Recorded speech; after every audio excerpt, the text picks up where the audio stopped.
Bonsoir à tous, merci d'être venus pour cette le troisième rendez-vous du Conseil scientifique de l'Observatoire de la diversité culturelle. Je rappelle que ce Conseil scientifique a été institué dans le cadre de la refonte de nos statuts. Nous avons, vous êtes la plupart membres de l'association, nous avons procédé à une refonte de statut, nous avons voulu instituer cette cadre entre guillemets pour réfléchir et explorer les voies de la diversité qui sont nombreuses et variées. Alors, je présente notre intervenant, qui s'appelle Ségolène Taillant. Ségolène est psychologue clinicienne, et avec Aziz Sadek, qui est de crise n'a pas pu venir, donc il est en mission là actuellement. Mais Ségolène va présenter les travaux qu'elle conduit en collaboration avec Aziz sur l'habitat aujourd'hui et ses enjeux. Quand on a évoqué ce thème, je me suis posé la question de l'angle justement sous lequel je pourrais aborder la question des perceptions de l'habitat et témoigner de la dimension subjectale qui est intriquée intimement finalement, devrait-on dire, avec la question de l'habiter. Alors finalement, j'ai pioché dans mon répertoire d'histoires diverses et variées.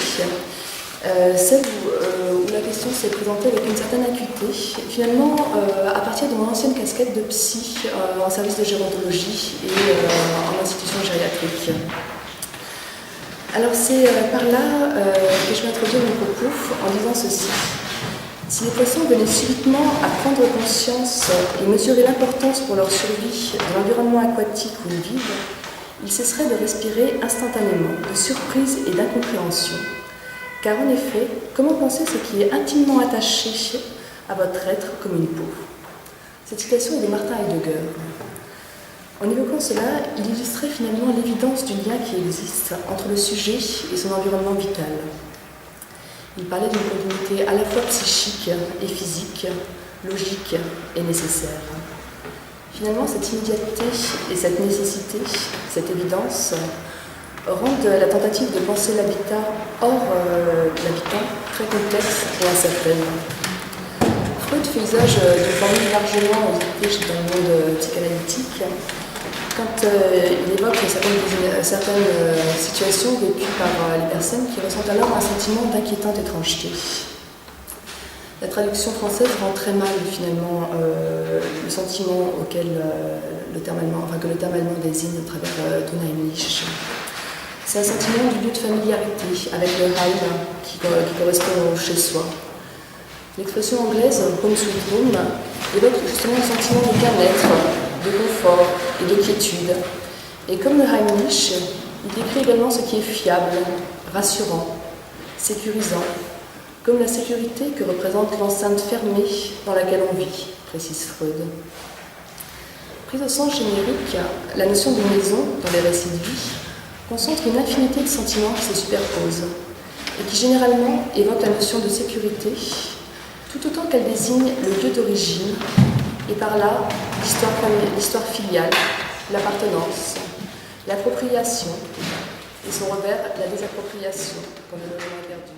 Par rapport aux habitations n'est pas la même. Oui, bien sûr. Que l'histoire d'Italie.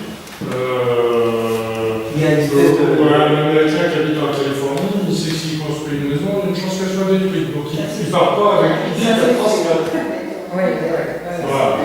Le Yougoslavie, pareil, il est volontaire. Si on construit une maison, elle peut être détruite. Ce qui n'est pas le cas. De notre côté. Donc la psychologie par rapport au logement est pas la même. Oui. On vient sur la vie en Dans ces pays-là, oui, sur les efforts de la vie. dans les pays. particulièrement par rapport au logement. J'ai un beau-frère en Californie, il part pas avec, il n'a pas fait construire. Déjà, ils ont des maisons en bois pour se protéger contre les tremblements de terre, parce que les maisons en terre, ça vous tue. Et il n'est pas parti avec l'idée qu'il transmettra la maison à ses enfants. Elle peut être cassée. Et c'est le cas dans tous les pays, comme ça, Philippines, au Japon, pareil, ça bouge. Il n'y a pas d'attachement à la maison de la même façon. Moi, je voulais dire quand même un truc, les migrants ne sont pas tous attachés à un logement ou une maison dans leur pays d'origine quand ils vont ailleurs. Un Français qui va travailler aux États-Unis, en Allemagne et tout ça, il ne fait pas construire en France. Hein. Il est parti, et il est parti avec l'idée éventuellement de ne pas revenir. C'est pareil pour un Européen. Hein, je parlais de symbolique. Le lieu symbolique, enfin, en même temps, le lieu symbolique il se posera quand même. Moi j'ai voulu émigrer, j'avais absolument pas l'idée de me faire construire quelque chose en France pendant que j'émigre. Oui, mais les conditions d'immigration sont différentes. Mais oui, c'est différent. Bien sûr. Et puis par exemple, si C'est une mauvaise idée. vous avez une... C'est une mauvaise idée. Bien, Si on parle des dizaines d'années, C'est attribué maintenant. alors je vais prendre le parole parce qu'il y a 26. Non mais c'est là où c'est différent, c'est qu'il y a le départ qui est... Vous, c'est un départ volontaire. Il y a des départs qui sont forcés. C'est contraint. Ben oui. Mais si, contraint pour trouver du travail. je pense que économiquement j'ai eu une vie ailleurs. Bon, ça c'est pas fait. Oui. Bon. Ensuite, En laissant en laissant la famille, le mari qui s'en va pour travailler, il laisse toute sa famille au pays. Et puis Non, si, c'est quelque chose.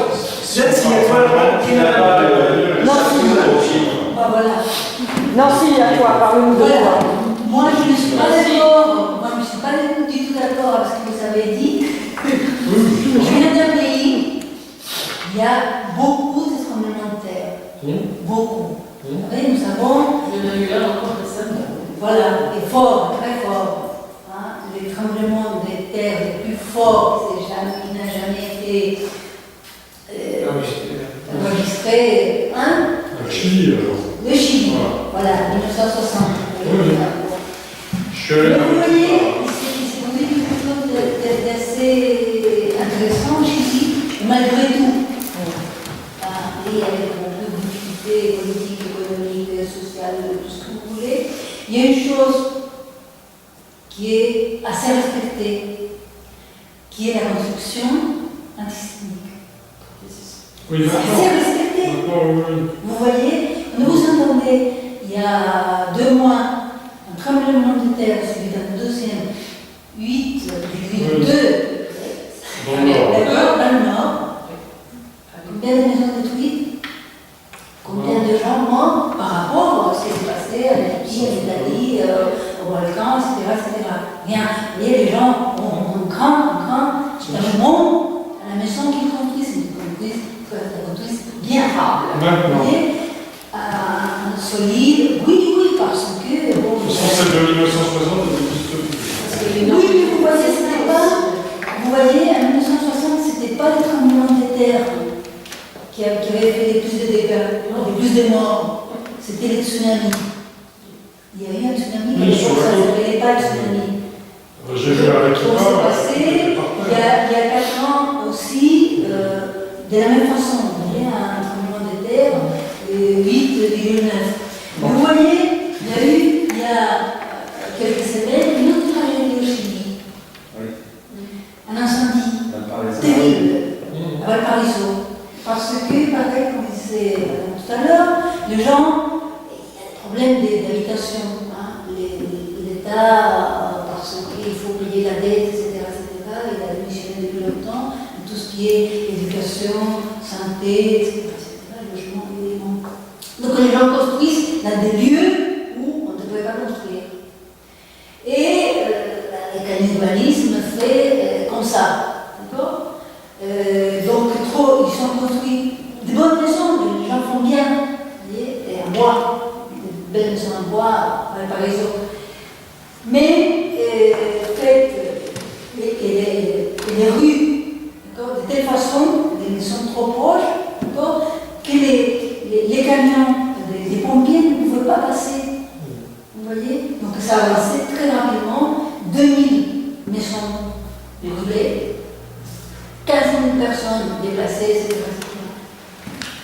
ça est bien plus important que tous les tremblements de terre. On va recentrer. C'est moi qui me Pendant ici, justement. Oui. Je voudrais te poser la photo aussi. Oui. Justement, par rapport à ce qu'on disait sur le. Toi, quand tu es venu en France, bon, tu ne pouvais pas non plus envisager de construire une maison, un lieu au Chili. Mais comment tu voyais? Est-ce qu'à un moment donné, tu as ressenti, enfin, si tu veux, comment tu avais besoin d'investir un peu concrètement un lieu d'habitation ou un lieu de vie au Chili alors que tu étais ici? Une idée de retour. Oui, c'est Ah, ça. Une idée de retour. Une idée. Je vais retourner au Chili. En retraite. Il s'est passé mon histoire personnelle, là, c'est pas pour les autres, je pense une histoire. Mais pour moi, je dirais que j'ai perdu ma maison, pas quand je suis venue en France, j'ai perdu ma maison après le coup d'État. Ma famille est partie. Et je suis restée seule au Chili. J'ai pas voulu partir avec mes parents. Je voulais faire des études, j'étais à l'université. À ce moment-là, j'ai perdu ma maison. Et puis, je n'ai jamais envisagé, je n'ai jamais acheté, je ne songeais pas dans ça. Ici, ailleurs, nulle part. Que j'ai perdu à ce moment-là ma maison. La maison de famille, etc. Mais c'est pas lié au fait de vivre ici. Je pense que c'est dans le sentiment d'exil. La migration, le fait d'immigrer, et c'est en trois étapes. Il y a le fait de prendre la décision de l'entre-deux quand on est en voyage, quand on est encore librement totalement chilien, français, totalement américain, français. Ensuite, le fait de faire le choix d'une culture et d'une nationalité. Ça, c'est toute la question de l'immigration. Mais parfois, il y a un autre chemin qui est celui du sentiment d'exil. En effet, on est dépossédé de quelque chose qui s'est imposé à nous. On n'a pas eu le choix. Et là, c'est ce que vous semblez évoquer. Et là, on peut être dans une forme de migration en ressentant l'exil. L'exil, ce n'est pas forcément quelque chose qui s'est imposé à nous d'une contrainte politique ou sociale. C'est vraiment un ressenti. Et je pense que c'est là que c'est toute la différence entre les différents points de vue. Est-ce qu'on est dans la question de l'immigration ou est-ce qu'on est dans le ressenti d'exil? Et là, en effet, quand on est dans l'immigration, on n'a pas forcément envie de construire quelque chose dans le lieu qu'on a quitté. Mais quand on a pas eu ce choix à faire, quand on a ressenti justement l'éjection, et la part qu'on doit construire, pour pouvoir après